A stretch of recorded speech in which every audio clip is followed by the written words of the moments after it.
Hello students, आज जो है हम वेक्टर पार्ट 2 चालू कर रहे हैं। तो वेक्टर में जो उसकी प्रोडक्ट होते हैं वो सबसे अधिक इम्पॉर्टेंट है, क्योंकि फिजिक्स में इसके यूजेज बहुत ज़्यादा हैं और किसी भी कॉम्पिटिटिव एग्जाम में आप जाते हो उसमें भी आपको यूजेज पड़ जाते हैं। एक क्वेश्चन रिलेटेड रहता ही रहता है, चाहे आप JEE दीजिए, है ना, या तो ये नीट दीजिए, ये सभी में 101% श्योर है कि वेक्टर का एक क्वेश्चन प्रोडक्ट से रहता ही रहता है, या डॉट से रहेगा या क्रॉस से रहेगा, है ना। वो क्वेश्चन घुमा के हो सकता है, इजी वे में हो सकता है, ये आपको क्लियर होना चाहिए।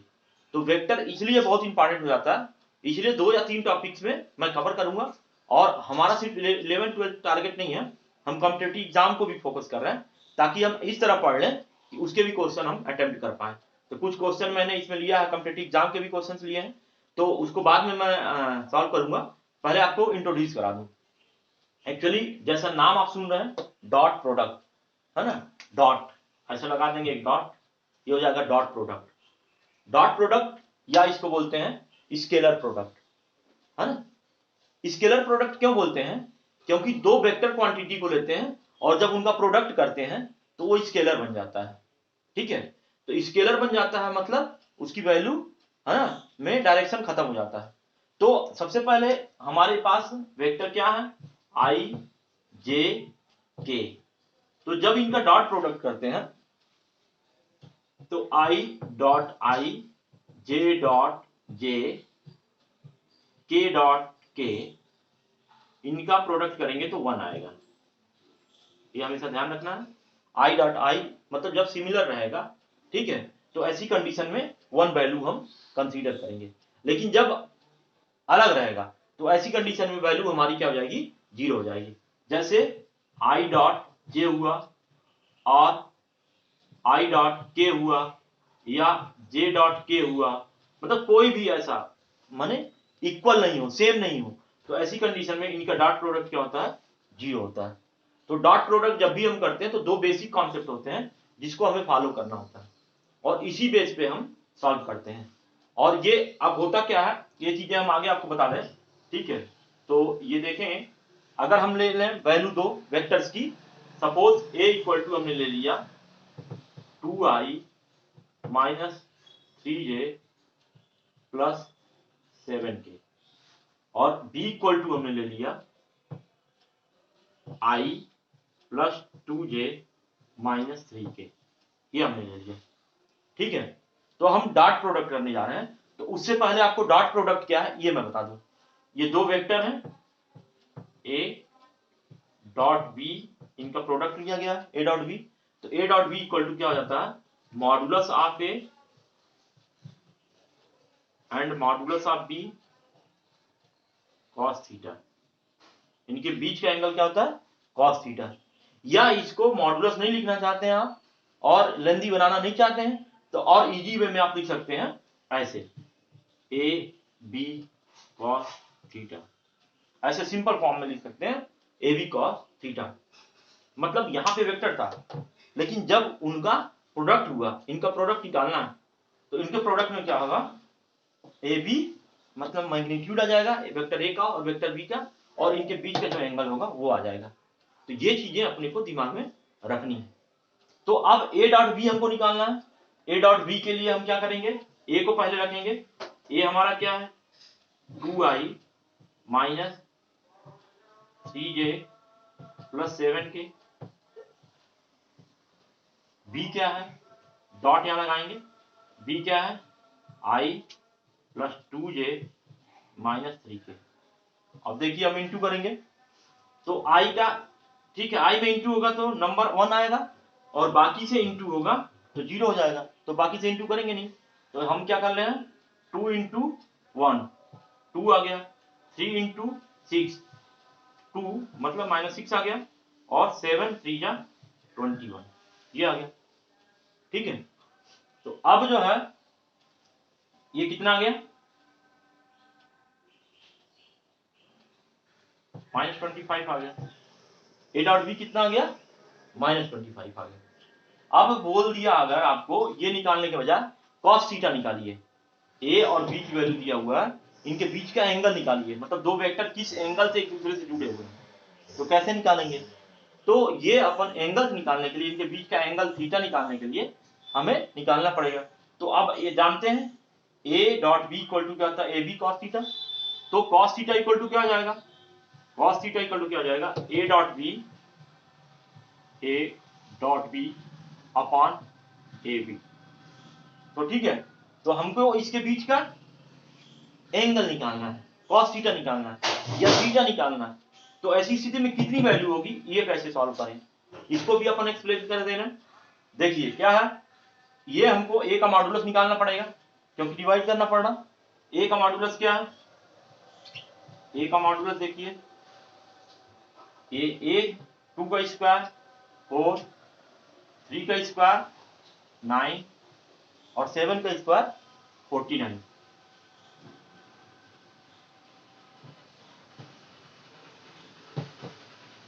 आ जाएगा, ठीक है, क्लियर। तो ऐसी स्थिति में ये ए का मॉडुलस हो गया। अब बी का मॉडुलस निकालेंगे। बी का मॉडुलस कितना है, ये 1 का स्क्वायर 1, 2 का स्क्वायर 4, 3 का स्क्वायर 9, तो कितना हो गया, अंडर रूट 14 हो गया। अब हमें क्या निकालना है, कॉस थीटा निकालना है। तो A dot B cos theta equal to A dot B upon A B, ठीक है, ये है। तो ए डॉट बी कितना है, -25 अपॉन ये कितना हो जाएगा, √62 इंटू √14, ये हो गया। अब कॉस थीटा इक्वल टू, इन दोनों को इंटू कर देंगे, थीटा इक्वल टू क्या आ जाएगा, कॉस इनवर्स, और ये ब्रैकेट में ये आ जाएगा, ये इंटू कर लेंगे, ये पूरा आ जाएगा, ठीक है। 28 84 ये हो गया। अब इसको सॉल्व कर लेंगे, ठीक है। तो थीटा की वैल्यू आ गई। तो ये दोनों तरह से क्वेश्चन पूछ सकता है। ए डॉट बी माने इनके बीच का प्रोडक्ट निकालना कैसे है, तो ये अपन कर लेंगे। दूसरा चीज क्या है, कॉस थीटा हमको निकालना है। तो कॉस थीटा जब निकालना होगा तो ये हमें मालूम होगा A dot B upon A B. तो ए और बी हमको मॉडुलस निकालना पड़ेगा, ए का मॉडुलस कितना है, बी का मॉडुलस कितना है, और उसके बाद ये डिवाइड कर देंगे। अगर सिंपल क्वेश्चन है तो ऐसे सिंपल में डिवाइड हो जाएगा। तो ये चीजें हमको ए डॉट बी के निकालने के लिए, या डॉट प्रोडक्ट इसको बोलते हैं, या डॉट लिख के भी बोलते हैं, या स्केलर प्रोडक्ट बोलते हैं। क्यों, क्योंकि जब ये प्रोडक्ट हुआ आई जे के फॉर्म में था, ए की वैल्यू क्या थी, आई जे के फॉर्म में थी, और आई जे के ये सभी क्या शो कर रहा था, डायरेक्शन से शो कर रहा था। ये एक्स एक्सिस में कितना है, वाई एक्सिस में कितना है, जेड एक्सिस में कितना है। बी को देखे तो ये एक्स एक्सिस में कितना है, ये वाई एक्सिस में कितना है, जेड एक्सिस में कितना है। लेकिन जब हम प्रोडक्ट किए तो हमारा कितना आ गया, ए डॉट बी हमारा कितना आ गया, ए डॉट बी हमारा आया -25। तो इसमें तो कहीं डायरेक्शन ही नहीं दिख रहा, ठीक है। वैल्यू हमें दिखी, मैग्नीट्यूड बस दिखा, डायरेक्शन आई जे के फॉर्म में नहीं आया। इसलिए इस प्रोडक्ट को हम क्या कह देते हैं, स्केलर प्रोडक्ट। तो ये बहुत इंपॉर्टेंट है कॉम्पिटिटिव एग्जाम के रिस्पेक्ट में, और आगे के भी लिए भी, और ये आपको 11 12 दोनों के लिए भी। तो मतलब ये 3 साल काम आना है या 4 साल काम आना है, जब तक आप एग्जाम सेलेक्ट नहीं हो जाते हैं। तो इसलिए इस पे हमको स्ट्रेस देना होता है। और ये सबसे बेस्ट पार्ट है वेक्टर, क्योंकि हर चीज में वेक्टर है ना फॉर्म पूछ लेता है, या वेक्टर रिप्रेजेंटेशन पूछ देता है। कोई भी फार्मूला आप 11th में पढ़ेंगे या डेरिवेटिव पढ़ेंगे, तो मान लीजिए गॉस थ्योरम बताएगा या कूलम्ब्स लॉ बताएगा 12th में, तो आपको गॉस थ्योरम या कूलम्ब्स लॉ बताने के बाद पूछ चलेगा वेक्टर फॉर्म, ठीक है। तो कोई भी मैक्सिमम जो यूज होता है वो वेक्टर का यूज होता है, और बच्चे मैक्सिमम कंफ्यूज वेक्टर में रहते हैं। इसलिए मैं फिर से रिकॉल करा रहा हूं, अगर 12th के बच्चे हैं तो वो अच्छे से एक बार रिकॉल कर लेंगे, क्योंकि एकदम फास्ट वर्जन में चल रहा है ये, ठीक है। मैक्सिमम 3 डेज लगेगा वेक्टर को हमें कंप्लीट करने में, मैक्सिमम 3 डेज। और वैसे अपन पढ़ते हैं तो वो काफी दिन लग जाता है। लेकिन अभी चूंकि अपने को कॉम्पिटिटिव एग्जाम के हिसाब से और बेस के हिसाब से पढ़ाना है, जो फिजिक्स का वेक्टर है वो उतना बास्ट नहीं पढ़ा देना कि इसी को आप 1 महीना पढ़ते रह जाओ वेक्टर ही। वैसे पढ़ने जाओगे तो पढ़ते ही रह जाओगे, है ना। और वैसे 11 12th में पढ़ते ही आप वेक्टर है। तो जो आपके मैथ का अलग छोड़ दीजिए, आपको मैथ्स के हिसाब से नहीं पढ़ना वेक्टर को, आपको पढ़ना फिजिक्स के हिसाब से वेक्टर। तो फिजिक्स के हिसाब से वेक्टर ए 1 डे इनफ है। अगर आप कंसीडर कर रहे हो, क्लियर हो जा रहा है आपका कॉन्सेप्ट, है ना, अगर आपको कॉन्सेप्ट क्लियर है, विजन क्लियर है, तो फिर कुछ नहीं है वेक्टर में। बस आपको यही देखना है कि A dot B equal to A B cos theta होता है।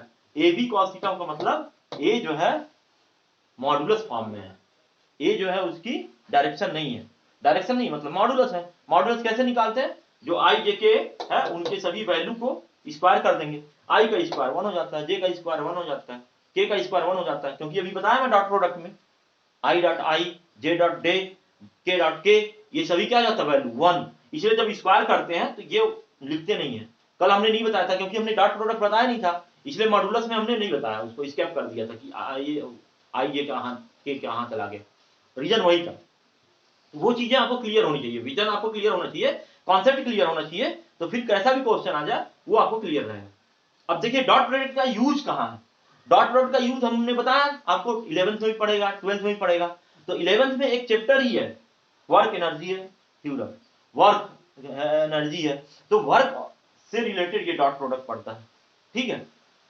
फिर इंस्टेंटेनियस पावर, इंस्टेंटेनियस मतलब तत्क्षण, at present, at that time कितना है इसमें पावर, वो निकालने के लिए एफ डॉट बी हो जाता है, डॉट प्रोडक्ट होता है, और वर्क निकालने के लिए एफ डॉट एस होता है।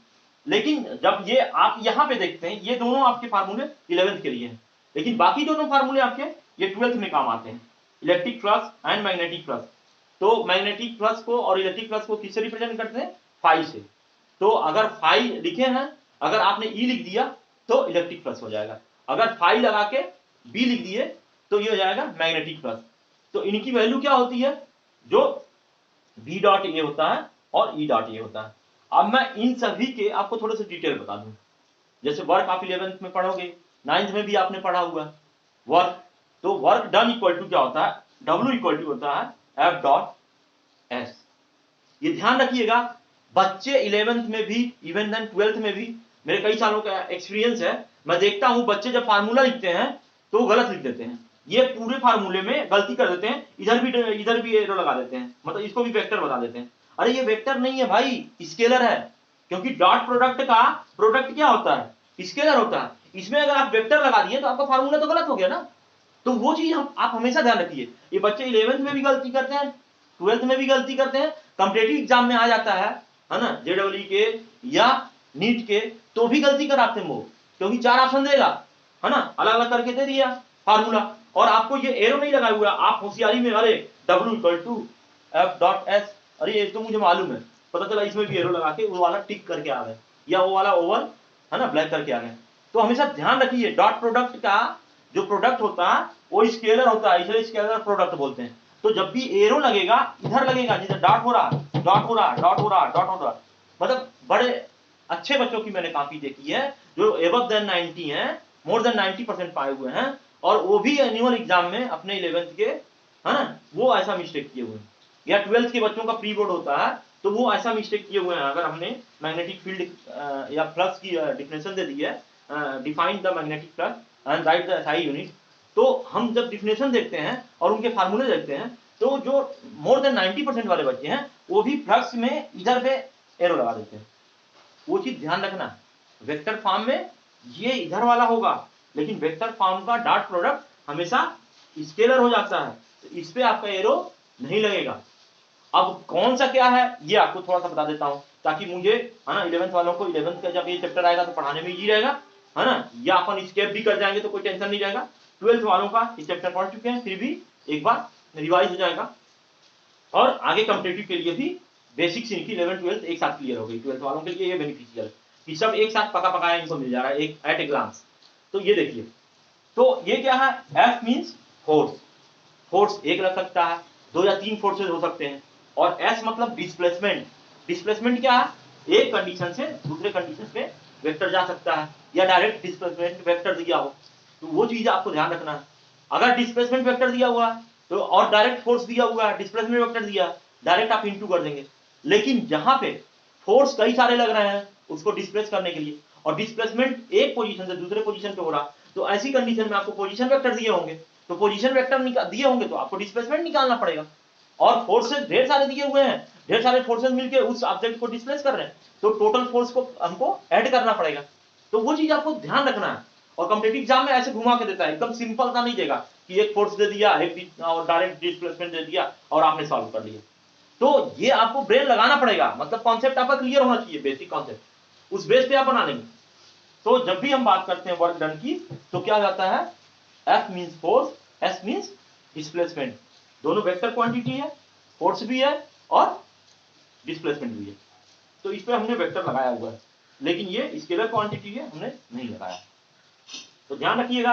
अब इंस्टेंटेनियस पावर, ये क्या है, फोर्स क्या है, वेक्टर क्वांटिटी है। V stands for velocity, velocity भी क्या है, वेक्टर क्वांटिटी है।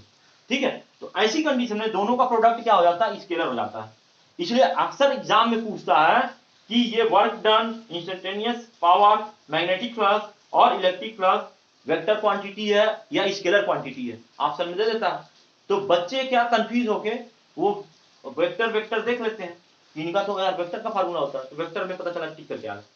तो ये मिस्टेक बिल्कुल नहीं होना चाहिए, इसलिए मैं बार बार स्ट्रेस दे रहा हूं, क्योंकि इससे एक क्वेश्चन आउट है, या डॉट प्रोडक्ट से रहेगा या क्रॉस प्रोडक्ट से रहेगा। आप किसी भी कॉम्पिटिटिव एग्जाम में बैठ के देख लेना, या ढेर सारे आप ईयर्स के देख लेना, एक आध क्वेश्चन रहेगा ही कॉमन आपको। ठीक है, और कॉन्सेप्ट आपका क्लियर होना चाहिए। तो अब जब हम देखते हैं, है ना, इंस्टेंटेनियस पावर में, तो ये फोर्स, ठीक है, वेक्टर क्वांटिटी हो गई, और वेलोसिटी भी वेक्टर क्वांटिटी हो गई, लेकिन जब उसका डॉट प्रोडक्ट निकाले तो ये आपको आ गया, है ना, पावर। तो अब आगे देखते हैं अपन मैग्नेटिक फ्लक्स। मैग्नेटिक फ्लक्स की बात जब करते हैं तो बी मतलब मैग्नेटिक फील्ड। तो मैग्नेटिक फील्ड की भी डायरेक्शन होती है, किस डायरेक्शन में मैग्नेटिक फील्ड लग रही है, इधर परपेंडिकुलर लग रही है या पैरेलल लग रही है, कैसे लग रही है वो दिया रहेगा आपको।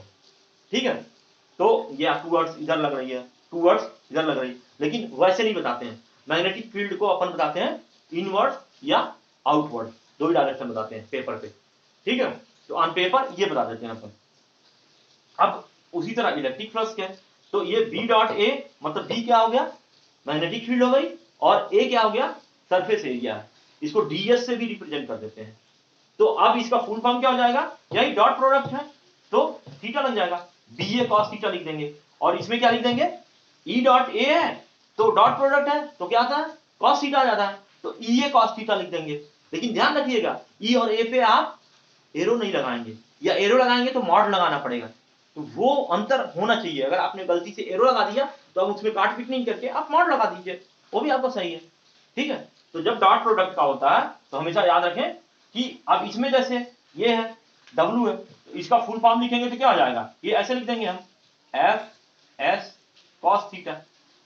अब बाय द वे आप ऐसे नहीं लिख के एरो लगा दिए गलती से, तो अब काट पीट नहीं करना है आपको। अगर एरो आपने गलती से लगा दिया चलो अच्छी बात, ऐसे मॉडुलस लगा देना तो आपका सही हो जाएगा।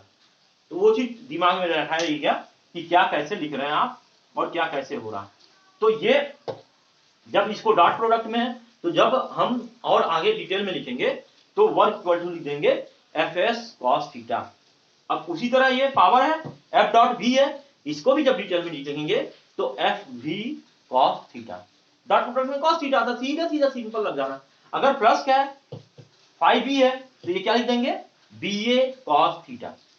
इसमें निकालना है तो ये ई ए कॉस थीटा, सिंपल सा कॉस थीटा आ जाएगा, डॉट प्रोडक्ट हट जाएगा, एरो हट जाएगा अपने आप। तो ये हो गया थोड़ा सा और इसके डिटेल फॉर्म में। अब इसको आते हैं अपन सॉल्व करने के लिए आते हैं। तो देखिए एक कांस्टेंट फोर्स दिया हुआ है ये, तो F हमको मालूम हो गया, F इक्वल टू क्या है, F पे एरो लगाना पड़ेगा क्योंकि वेक्टर क्वांटिटी है, तो ध्यान रखिएगा। तो ये क्या है, 2i plus 3j plus 4k, और ये साथ में न्यूटन है। फोर्स को हमेशा किस में मेजर करते हैं, न्यूटन में। अब आगे आते हैं, डिस्प्लेसमेंट हुआ, तो डिस्प्लेसमेंट को किससे रिप्रेजेंट करते हैं, F से। ये देखिए वेक्टर में जब भी लिखाएंगे तो आप कैपिटल फॉर्म में लिखिएगा, है ना, बाकी भले स्मॉल में आप रिप्रेजेंट कर लो, लेकिन जब वेक्टर एक अक्षर लिख के लिखते हो, ए लिख रहे हो, बी लिख रहे हो, एस लिख रहे हो, तो कैपिटल में लिखना और एरो लगाना, ये हमेशा ध्यान रखना। वेक्टर में भले आप एफ डॉट एस लगा लेते हो छोटे में, छोटा नहीं लिख के आप बड़ा लिखना, क्योंकि वेक्टर को जब रिप्रेजेंटेशन होता है तो कैपिटल लेटर्स में वेक्टर को रिप्रेजेंट करते हैं, तो ध्यान रखिएगा। तो अब क्या हो गया हमारा, ये हो गया एफ, और एस कितना दिया हुआ, डिस्प्लेसमेंट कितना दिया हुआ, 2i plus 3j plus 4k, और ये डिस्प्लेसमेंट किस में होता है, मीटर में होता है। अब क्या निकालना है हमको, what is the work done. तो वर्क का फार्मूला क्या होता है, ठीक है, वही हम लिख देंगे। W इक्वल टू क्या होता है, वर्क डन इक्वल टू होता है F dot S equal to, ये F dot S equal to, अब देखो F की वैल्यू रख देंगे 2i plus 3j plus 4k। यहाँ यूनिट लिखने की जरूरत नहीं है, न्यूटन और मीटर है, न्यूटन मीटर, ठीक है, और इसका वर्क का क्या हो जाता है, जूल हो जाता है, newton metre equal to joule. तो ये और ये डॉट ये 2i plus 3j plus 4k, ये न्यूटन मीटर, न्यूटन मीटर एक साथ लिख दिए, अलग अलग यूनिट न लिख के एक साथ लिखिए। अब जो है, अब 2 का इंटू 2 में किए 4, 3 3 जा 9 प्लस 4 4 जा 16, तो कितना हो गया 29 जूल। वर्क किस में आता है, जूल में।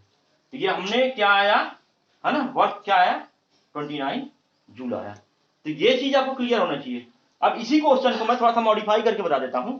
अब ये अपने पास ज्यादा टाइम नहीं है, मैं थोड़ा सा मॉडिफाई करके इसको बता देता हूं कि कैसे क्वेश्चन चेंज करता है। तो बच्चे घबरा जाते हैं, फिर वो लगेंगे वहीं एग्जाम हॉल में सर पकड़ के रोने कि पांडे सर ने तो बताया नहीं था, इसलिए बता दे रहा हूं, ध्यान रखिएगा। सपोज ये दे दिया वेक्टर, ठीक है, ये वो हो गया, ये डिस्प्लेसमेंट यहां से ये हो गया, पी से क्यू चला गया, और ये पोजीशन वेक्टर दिया हुआ है। पी क्या है 2i plus 3j plus 5k, Q का है 6i प्लस 7j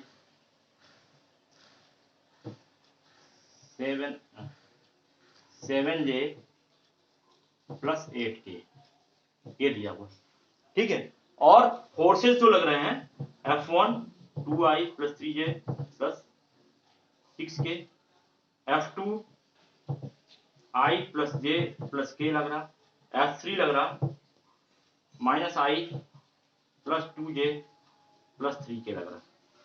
अब बोल दिया कि इसमें वर्क फाइंड आउट करिए, व्हाट इज वर्क डन, है ना, वर्क डन कितना होगा P से Q में डिस्प्लेस करने पर।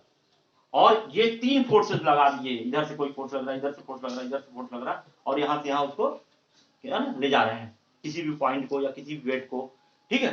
तो क्या होगा वर्क डन, तो यहां पे 3 फोर्सेस लग रही हैं, मतलब नेट फोर्स क्या हो रहा, तो ये नेट फोर्स हमको निकालना पड़ेगा।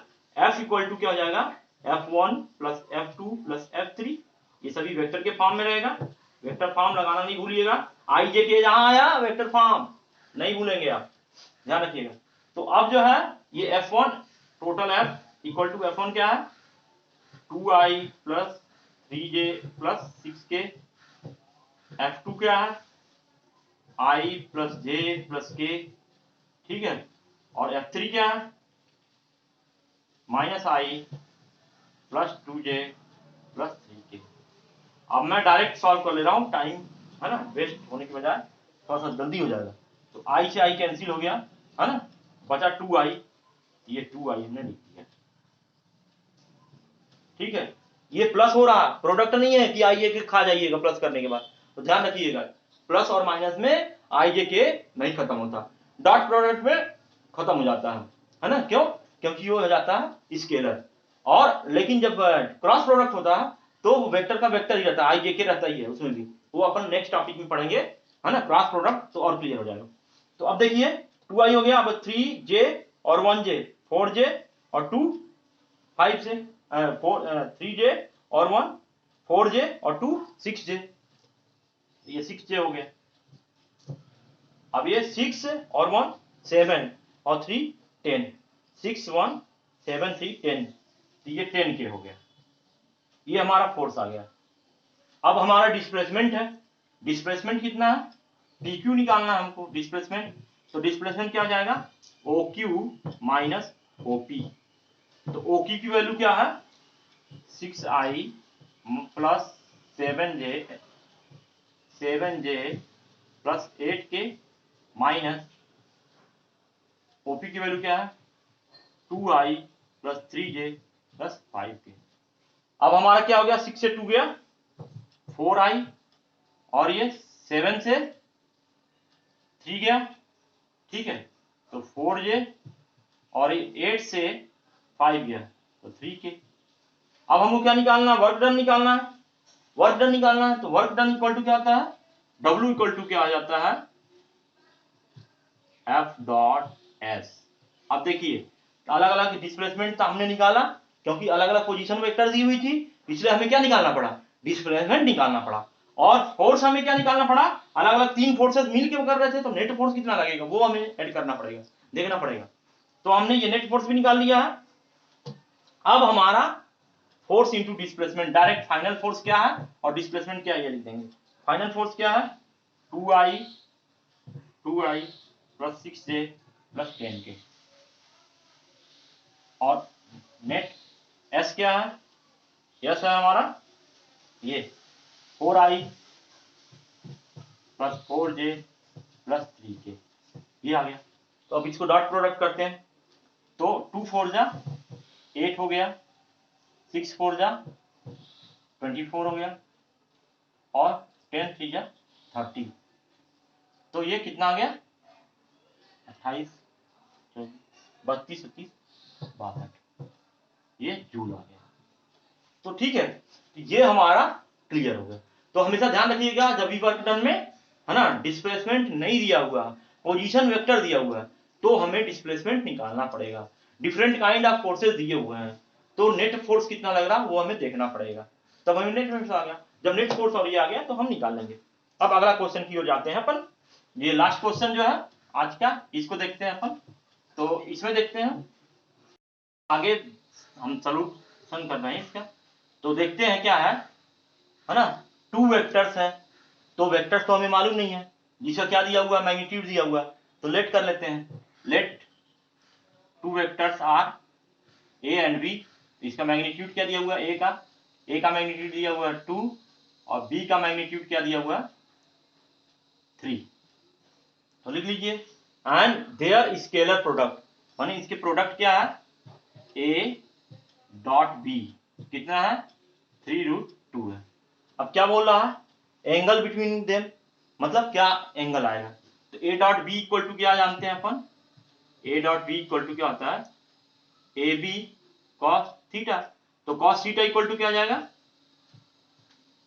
ए dot B upon A B. और ए डॉट बी की वैल्यू आपको मालूम है, ए डॉट बी की वैल्यू क्या है? 3√2, और ए और बी की वैल्यू क्या है? 2 × 3। तो अब देखिए 3 से 3 कैंसिल हो गया, तो cos थीटा इक्वल टू क्या बच गया? cos थीटा इक्वल टू बच गया √2। 2 को हम क्या लिख सकते हैं? √2 × √2, तो √2 कैंसिल हो गया, 1/√2। तो cos थीटा 1/√2 किसकी होती है? थीटा साइन 45 की, और cos 45 दोनों की वैल्यू क्या होती है? 1/√2। ये ध्यान रखेंगे हमेशा। तो ये क्या आ जाएगा? cos 45। तो थीटा इक्वल टू कितना आ गया? 45 डिग्री। ये ध्यान रखेंगे आप, जब भी इस तरह के क्वेश्चन आए, वो आते ही आते हैं। और ये अगर आपके 11th में आएंगे या आपके कॉम्पिटिटिव एग्जाम में आएंगे, तो आपको ध्यान रखना है कि क्या निकालना है। तो वो हमेशा पर्टिकुलर आप ध्यान रखें, इसमें कुछ भी पूछ सकता है। इन देखो क्या क्वांटिटी है, पहली क्वांटिटी ये है, दूसरी तीसरी ये है, और ये cos थीटा हो गया। अच्छा, इसे क्वेश्चन और क्या बनता है कि ये दोनों वेक्टर पैरेलल है या परपेंडिकुलर है, कैसे बताएंगे? तो अब अगर देखो इन दोनों का प्रोडक्ट क्या आ जाए, ये भी मैं बता देता हूं, बच्चे बहुत कंफ्यूज होते हैं। जैसे मान लो ये 2 वेक्टर दिया हुआ है, ये 2 वेक्टर दिया हुआ है। अब इसको हमको बताना है कि ये दोनों ये परपेंडिकुलर है या पैरेलल है, क्या है बताओ? तो सीधा सीधा हम निकाल लेंगे, a इक्वल टू इतना हो गया, b इक्वल टू इतना हो गया। तो a डॉट b निकाल लें। अगर cos थीटा cos 0 की वैल्यू क्या होती है? cos 0 की वैल्यू क्या होती है? 1 आ जाए, ठीक है। और cos theta equal to cos 90 हो, तो cos 90 की वैल्यू क्या होती है? 0। तो हम डॉट प्रोडक्ट करेंगे, अगर ये 1 आ गया तो क्या होगा? अगर 1 आ गया तो क्या होगा? ये 0 डिग्री हो गया।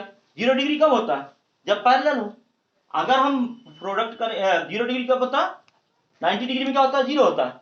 तो 90 माने परपेंडिकुलर, जब 0 आ गया इनका प्रोडक्ट तो क्या हो जाएगा? ये 90 डिग्री हो जाएगा। मतलब एक दूसरे के वेक्टर, ये अगर 90 डिग्री हो गया इसका मतलब वेक्टर ए ये हो गया और वेक्टर बी एक दूसरे के परपेंडिकुलर है।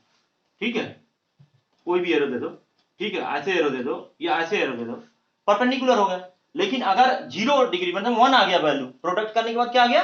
1 आ गया, तो क्या हो जाएगा? ये माने ऐसे हो जाएंगे, एक दूसरे के पैरेलल है ए और बी, मतलब कोई बीच में इनके एंगल नहीं है या 0 एंगल है। ये क्या है? कोई नहीं बोल के मैथमेटिकल टर्म बोले फिजिक्स में 0। तो अब देखिए ये हम देखते हैं, इससे पूछ दिया ये दोनों आपस में क्या परपेंडिकुलर है कि पैरेलल है? तो सीधे सीधे देख रहे हैं सब प्लस है, तो आएगा क्या? 0 नहीं आएगा। 1 आएगा क्या? नहीं आएगा। ये तो आप क्वेश्चन देख के सीधे बता देते हो कि ये भैया ना परपेंडिकुलर है ना पैरेलल है, कहानी खत्म। अगर माइनस प्लस दिया हुआ है तब आप सॉल्व करेंगे, यहां तो सॉल्व करने की जरूरत ही नहीं है, सीधे सीधे आप देख के क्वेश्चन बता दोगे कि पैरेलल है कि परपेंडिकुलर है कि कुछ नहीं है। ठीक है, तो वो सॉल्व करना पड़ेगा। फिर आपको सॉल्व कर देते हैं, देख लीजिएगा ना 0 आएगा ना 1 आएगा। क्यों? क्योंकि कोई निगेटिव साइन है ही नहीं, एक दूसरे से कैंसिल होगा ही नहीं, सबके सब जुड़ जाएंगे तो 1 भी नहीं आएगा क्योंकि ये वैल्यू बड़ी बड़ी है ना, और 0 भी नहीं आएगा। क्यों? क्योंकि वैल्यू निगेटिव कहीं भी नहीं है, सब पॉजिटिव है, पॉजिटिव है मतलब जुड़ जाना है।